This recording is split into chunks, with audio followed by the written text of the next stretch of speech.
Hello, it's best possible outcome night on the post-game podcast. I like how I look like a floating head here. It's because my girlfriend is taking a nap behind me while I do this podcast. What to say about Sabres Devils?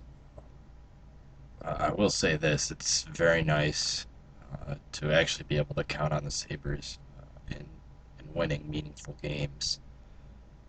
I think maybe the perception is still a little poor on them with losses to Carolina and Toronto lately, but I feel like they've done a real good job of winning games that they should win and winning games that they have to win, and that's great to see.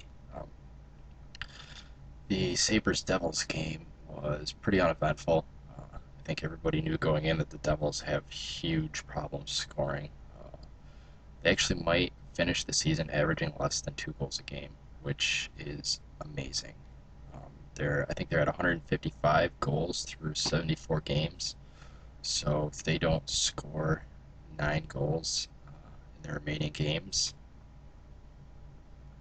they will average less than 2 goals over the course of the season, which unbelievable. So I think we all kind of expected a low-scoring game, and we're just hoping that the Sabres would score first and not fall into the Devils getting one and trying to hold on to it for the entire game, and the Sabres being too tired to break through their defensive system. But that wasn't the case. The Sabres were the ones that scored early and played defensively for the rest of the game, and the Devils had nothing for it. And it's kind of ironic because that's the same way that the Devils used to beat people back when their team was a perennial Stanley Cup contender. And they got a lot of shit for it. So it was nice to see their fans get a little bit of a dose of their own medicine. Uh, Beyond that, there's not much to say. It's a good, solid effort. All around good game by most of the team. Again, the top lines showed up and played well. And that having been said, I will move into my 3 stars. The first star I will give to Nathan Gerbe. Had a goal. He's been on fire lately. I think that's 5 goals in the past 5 games, and great to see out of him. And it was another instance in which he was in a good spot, and he actually put an NHL shot past an NHL goaltender, which is great to see. The second star I'll give to Thomas Vanek for getting the monkey off his back with his goal also in the first period, exactly 12 minutes after Gerbe's goal.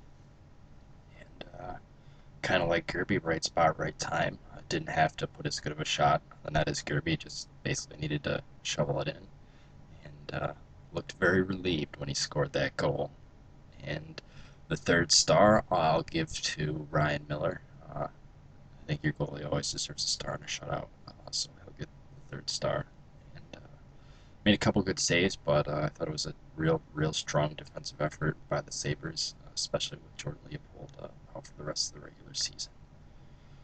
I won't give out any black holes. I think my policy is going to be nobody gets a black hole when the team shuts out an opponent, because nobody deserves a black hole when the team shuts out an opponent.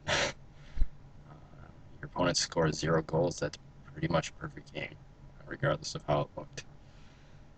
So, Sabres are in action on Tuesday against Toronto. I believe that's a 7:30 game, but I'll double check that right now. It's a 7 p.m. game. 7 p.m. Toronto at the Air Canada Center. And much like they did with Florida and New Jersey these past 2 days, hopefully the Sabres can put another nail into the coffin of struggling team's playoff hopes and perhaps pull even further ahead of Carolina, which was the other bonus to tonight. Pretty much everybody that needed to lose lost. The Canadiens lost, well, except the Rangers. The Rangers won, the Canadiens lost, so they're tied in 6th place with 87 points, 2 ahead of the Sabres. Carolina Hurricanes lost, putting them 5 back. The Leafs lost, putting them 7 back. And of course, the Devils lost, putting them insurmountable, most likely 12 back. So, good times all around. See you guys on Tuesday.